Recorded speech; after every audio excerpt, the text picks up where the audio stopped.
আসসালামু আলাইকুম। আপনার ফেসবুক পেজ প্রমোশন বা বুস্ট করা উচিত কিনা? আপনার ফেসবুক পেজের ক্যাটাগরি অনুযায়ী আপনার পেজে প্রমোশন করার জন্য অথবা বুস্ট করার জন্য কোন সময় আপনার জন্য প্রযোজ্য, বা আপনার পেজটা প্রমোট বা বুস্ট করার জন্য প্রযোজ্য কিনা বা প্রয়োজন কিনা, অথবা আপনার কি আপনার পেজের জন্য প্রমোশন করে আপনার পেজে ফলোয়ার্স এবং রিচ ইনক্রিজ করা উচিত কিনা, সেটাই আজকের এই ভিডিওতে ন্যাচারাল দৃশ্যে দাঁড়িয়ে আপনাদের সাথে শেয়ার করছি।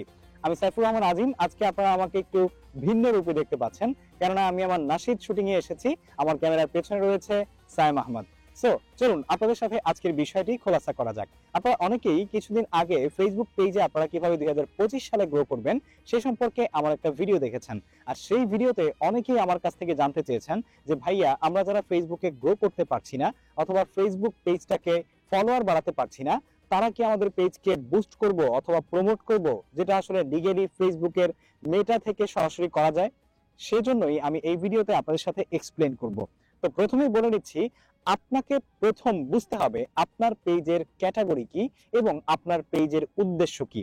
আপনার পেজের উদ্দেশ্য যদি আপনি না জানেন, তাহলে আপনি বুঝতেই পারবেন না যে ফেসবুকে প্রমোট করা বা বুস্ট করাটা আপনার জন্য কিনা আদৌ। তাই আপনাকে অবশ্যই প্রথমে নির্ধারণ করতে হবে যে আপনার পেজের উদ্দেশ্য কি। যেমন ধরুন, আপনার পেজটা যদি ব্র্যান্ড পেজ হয়ে থাকে বা আপনি কোনো প্রোডাক্ট সেল করছেন, কোনো সার্ভিস দিচ্ছেন, তাহলে সেক্ষেত্রে আপনি কিন্তু আপনার সেই প্রোডাক্টকে নির্ধারিত বা টার্গেটেড কোনো অডিয়েন্সের কাছে বা কাস্টমারের কাছে সেল করার জন্য, আপনার ভ্যালু প্রোভাইড করার জন্য আপনার সেই নির্দিষ্ট সেবাকে প্রমোট করতেই পারেন for increasing your sales revenue. ঠিক আছে?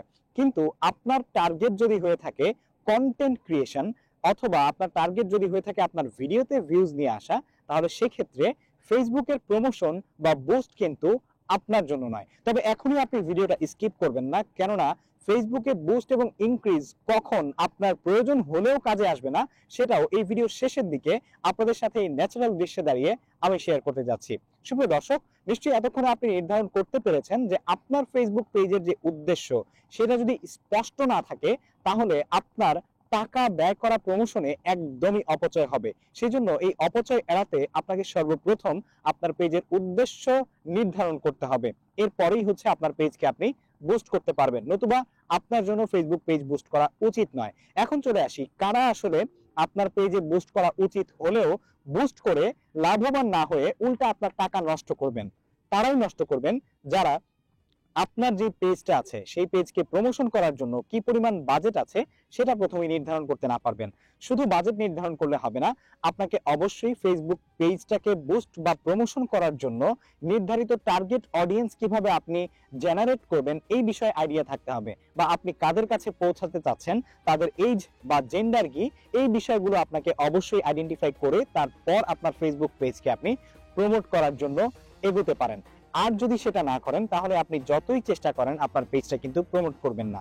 আর অবশ্যই চেষ্টা করবেন আপনার ফেসবুক পেজকে প্রমোট এবং বুস্ট করার আগে আপনার পেজের যে কন্টেন্ট গুলো আছে সেগুলো যেন কোয়ালিটিফুল হয়। কারণ আপনার পেজে কোনো প্রোফাইল পিকচার নেই, কাভার নেই, আপনার পেজের উদ্দেশ্য কি সেটা মানুষ জানবে না, এবং আপনি কোনো কিছুই দিচ্ছেন না, পেজে কোনো ভিডিও নেই, রিলস নেই, তারপরেও আপনার পেজটাকে বুস্ট করছেন, হয়তোবা সেখান থেকে কিছু লাইক আপনার আসবে, কিন্তু সত্যিকার অর্থে লং টার্মে এই বুস্ট বা প্রমোশন আপনার পেজের জন্য কোনো কাজেরই হবে না। সো আশা করছি আপনারা বুঝতে পেরেছেন যে আপনার পেজের জন্য আসলে বুস্ট করা উচিত কিনা। যদি আমাদের এই ভিডিওটি আপনাদের কাছে ভালো লেগে থাকে, অবশ্যই লাইক করবেন, শেয়ার করবেন, কমেন্ট করে জানাবেন কেমন লাগলো। সেই সাথে আমাদের পরবর্তী ভিডিও দেখার জন্য চ্যানেল সাবস্ক্রাইব এবং পেজটি ফলো করতে ভুলবেন না। দেখা হচ্ছে পরবর্তী ভিডিওতে।